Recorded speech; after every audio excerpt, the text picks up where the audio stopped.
Comment réussir à jouer facilement les accords barrés lorsque l'on débute la guitare? Vous le savez probablement, mais les accords barrés constituent généralement un obstacle de taille dans l'esprit des apprentis guitaristes. Pourquoi? Eh bien parce qu'il s'agit là d'accords relativement complexes qui font appel à une certaine technicité, à une certaine endurance, mais aussi à une nécessité de déployer une certaine force dans la main sur le manche. Mais croyez-moi, si on aborde ces accords barrés de la bonne façon, avec la bonne méthode, ils sont bien moins compliqués qu'ils n'y paraissent. Eh bien, dans cette vidéo Zimmer Blind Music, je vous propose de vous dévoiler, de vous partager les 9 étapes qui m'ont permis d'apprivoiser et de jouer relativement aisément les différentes formes d'accords barrés sur la guitare. Prêt à découvrir tout ça avec moi? Eh bien écoutez, c'est parti, je vous emmène, on y va.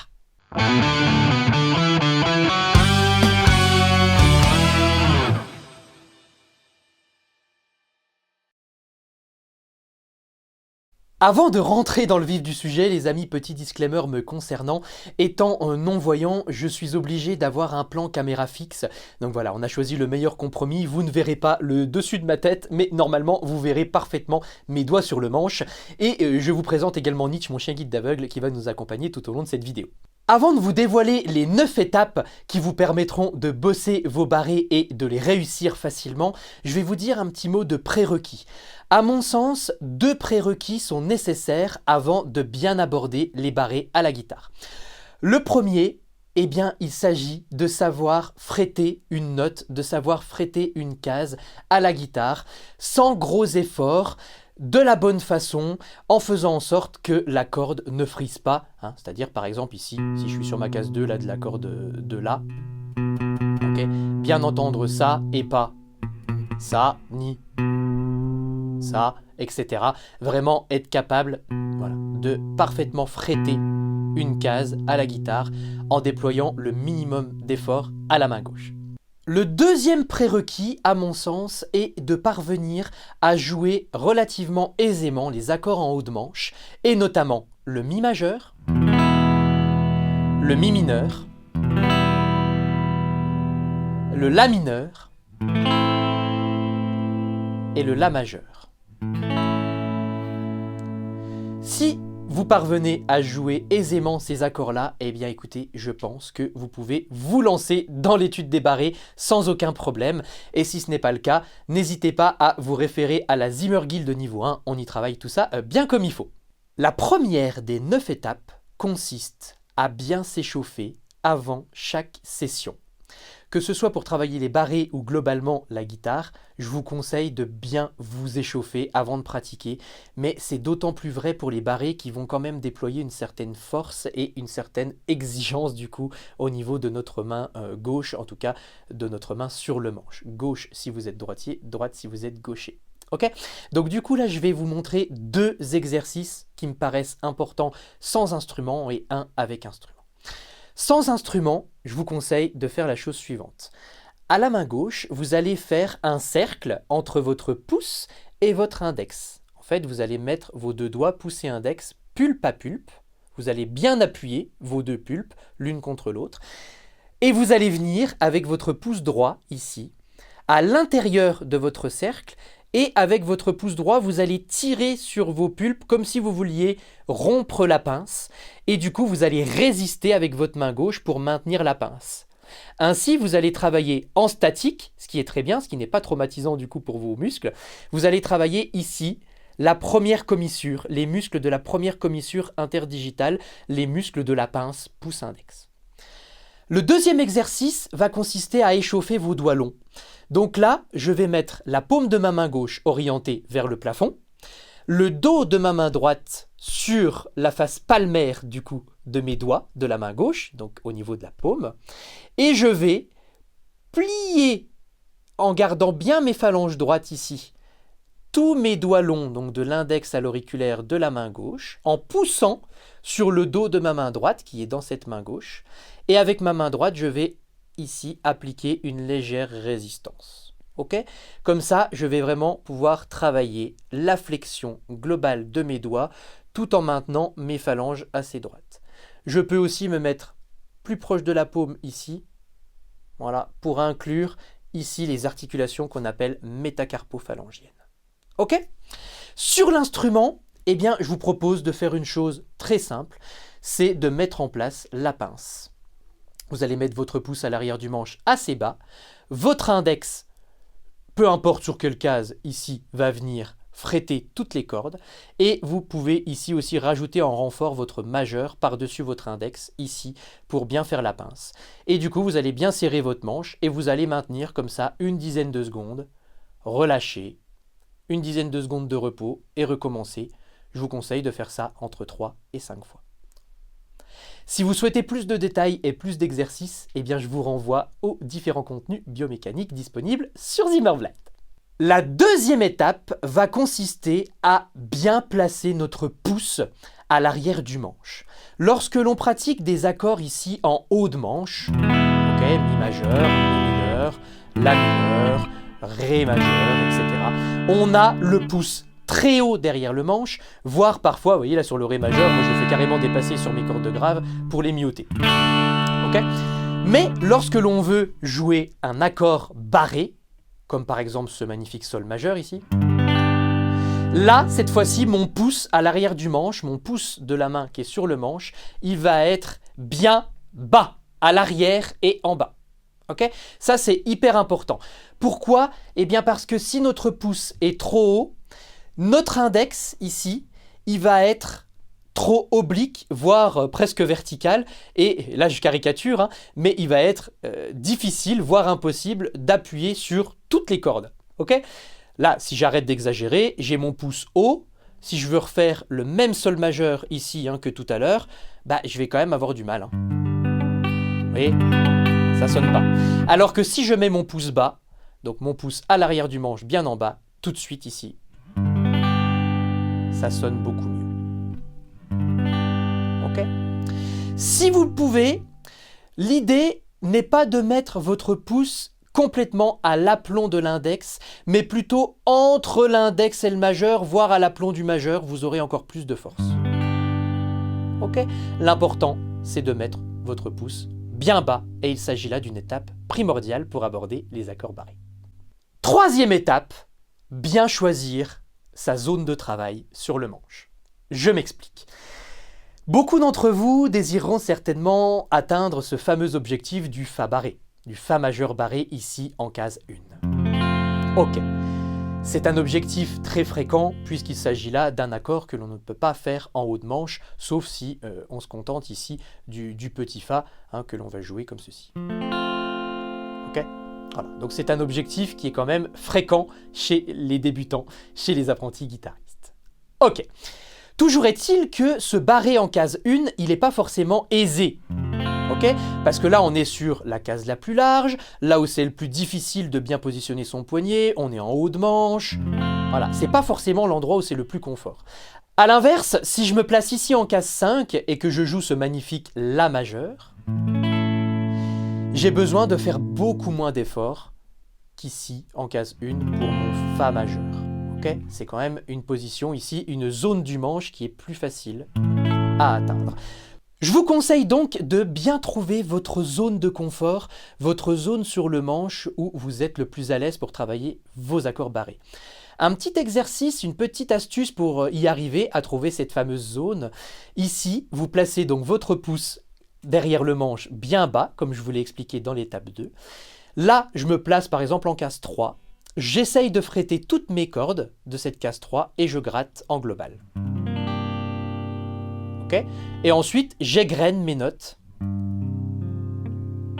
voyez, là, moi, globalement, j'arrive à en faire sonner 5. La corde de sol, ici, c'est un peu compliqué. Eh bien, j'avance d'une case, je fais la même chose en case 4.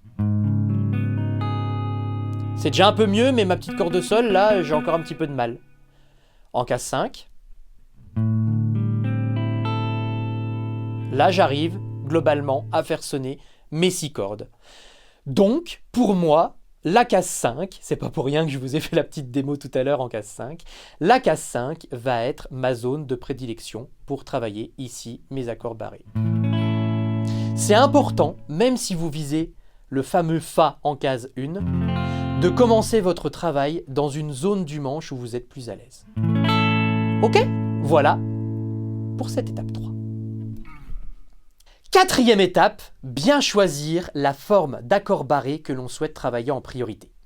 Vous le savez probablement, mais il existe différentes formes d'accords barrés. La forme dite de Mi majeur, la forme dite de Mi mineur, la forme dite de La mineur, la forme dite de La majeur. Ok ? Et on en a encore d'autres, notamment pour les accords septièmes. En règle générale, on commence par bosser la forme de Mi majeur. Pourquoi ? Parce que là, en l'occurrence, moi je vous le joue, donc c'est un Sol majeur ici en case 3, mais si je recule tout de 2 cases, j'arrive sur ce fameux Fa barré, ce fameux accord barré que l'on souhaite apprendre. Ok ? Voilà, donc généralement, on commence par cette forme de Mi majeur. Moi, pour ma part, vous savez, je trouve que la forme de La mineur, elle est un peu plus simple à jouer, en tout cas pour moi, que cette forme de Mi majeur. Pourquoi ? Parce que déjà, on n'a que 5 cordes à barrer. À partir du moment où on a vu notamment les power chords et qu'on arrive à bloquer la grosse corde avec le bout de notre index ici, eh bien, il nous reste que 5 cordes à gérer. D'autres trouveront ça plus difficile que la forme de Mi majeur. Pour d'autres personnes, ici, la forme de Mi mineur, elle ne va pas poser de problème. Pour encore d'autres, la forme de La majeur va être peut-être la plus simple. La forme de La majeur, moi, je la trouve globalement assez simple à aborder. Je dirais juste derrière, ici, la forme de La mineur.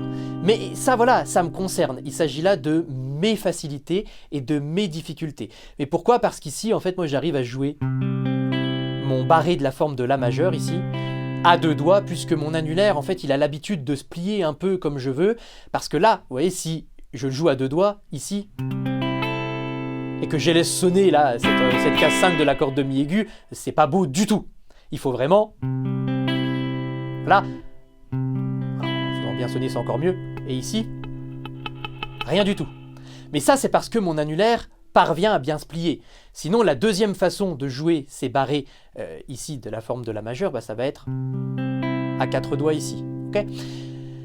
Pour certains d'entre vous, peut-être que ça sera plus simple qu'une autre forme, pour d'autres plus complexe. Voilà, vous l'aurez compris, choisissez votre forme d'accord à travailler en priorité.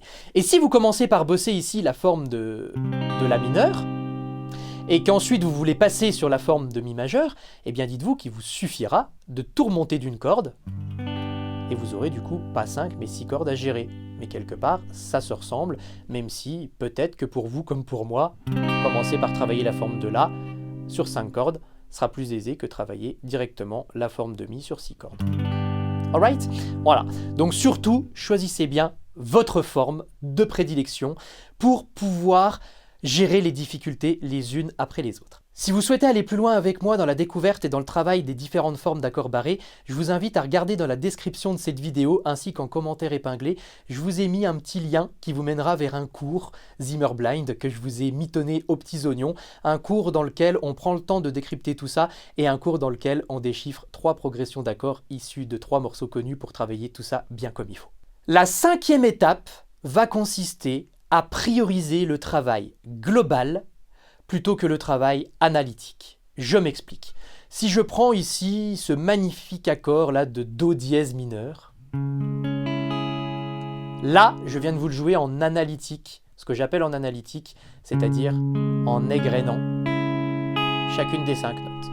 En global, je vais jouer tout d'un coup. Pourquoi est-ce que je vous conseille déjà de bosser en global ? Eh bien parce que, admettons que, je sais pas moi, cette note ici là, sur la corde de Sol, vous parvenez pas à la faire sonner avec votre petit doigt, et que du coup l'accord il donne. Voilà, et puis que l'accord de Mi aigu, ça soit un petit peu compliqué aussi.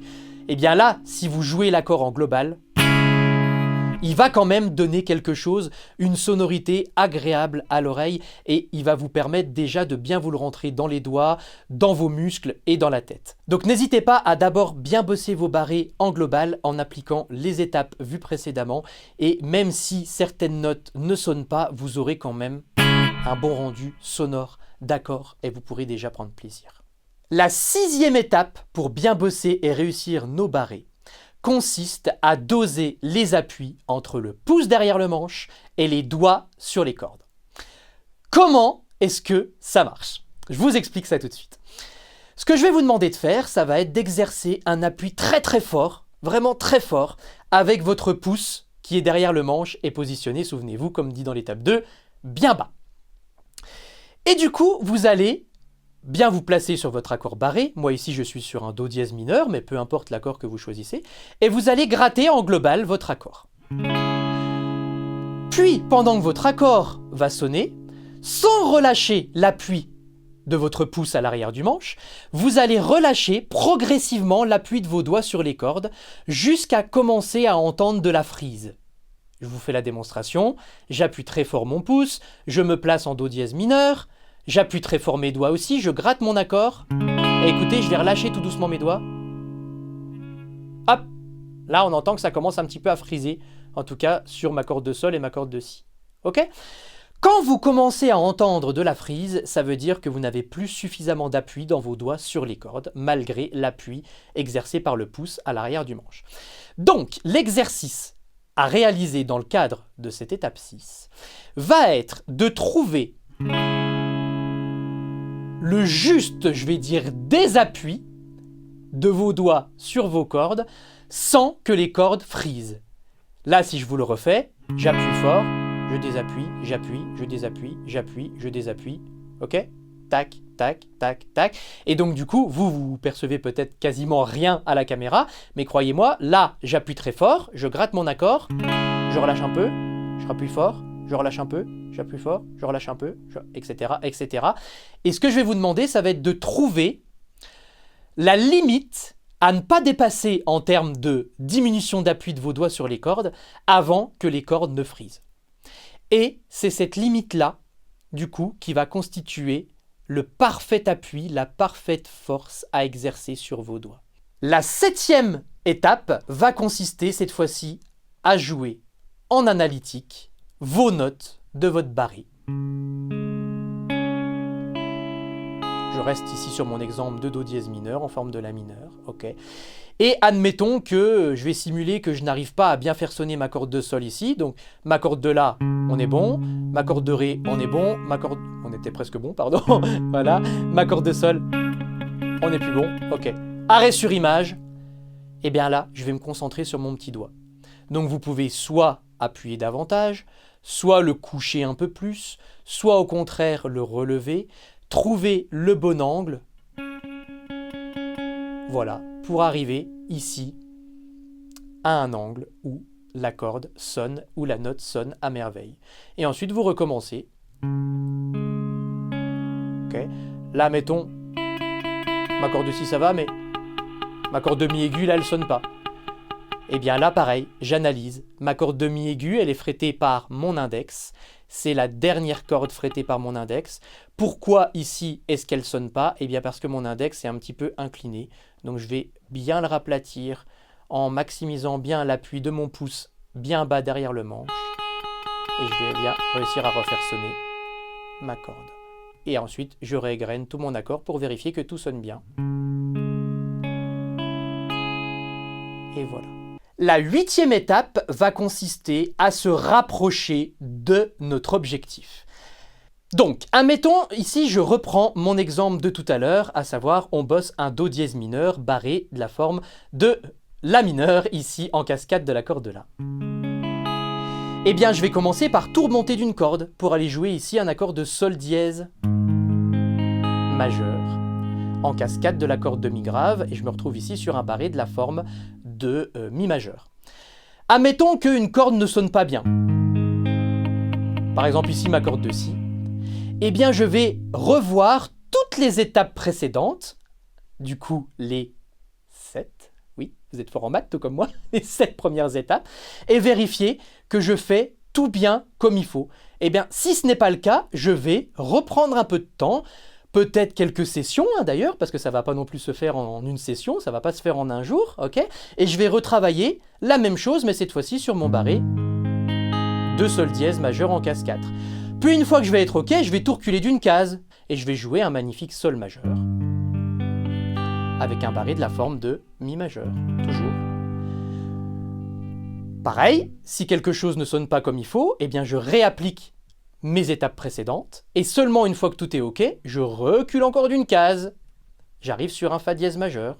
Vous voyez, même moi là. Voilà. La première fois, il n'avait pas sonné, donc je me suis corrigé. N'hésitez pas à revoir du coup les étapes précédentes si ce Fa dièse majeur ne sonne pas comme vous le souhaitiez, bien sûr. La vie n'est pas une course, la guitare n'est pas une course, il faut bien prendre le temps d'intégrer les choses pour qu'après ça roule et ça s'intègre. Alright? Et ensuite, eh bien, dernière étape, je recule encore d'une case et je me retrouve en case 1 sur un accord barré, sur le fameux Fa majeur ici. Ok? Et voilà, et là, du coup, j'ai atteint mon objectif et seulement là, je vais appliquer mes étapes précédentes, cette fois-ci sur mon objectif initial, à savoir le Fa majeur. Et ensuite, on en arrive à la 9e et dernière étape, eh bien, qui va être très simple, se faire plaisir et intégrer les barrés dans votre jeu. Que ce soit le barré qui constitue votre objectif ou le ou les barrés que vous travaillez en prévision de l'atteinte de l'objectif, par exemple le Fa barré, n'hésitez pas à trouver des morceaux ou à vous créer vous-même des petits enchaînements d'accords afin d'ancrer et d'intégrer les barrés travaillés dans votre jeu de guitare. Et bien voilà, écoutez, on arrive au terme de cette vidéo, j'espère que vous aurez appris tout plein de choses et que cela va transformer votre apprentissage des barrés à la guitare. Si ça vous a plu, n'hésitez pas à vous abonner à la chaîne YouTube Zimmerblind Music. D'autres tutos de cet acabit arriveront par la suite. Et moi, écoutez, je vous dis à très bientôt pour une prochaine vidéo Zimmerblind. Ciao les amis, bye bye.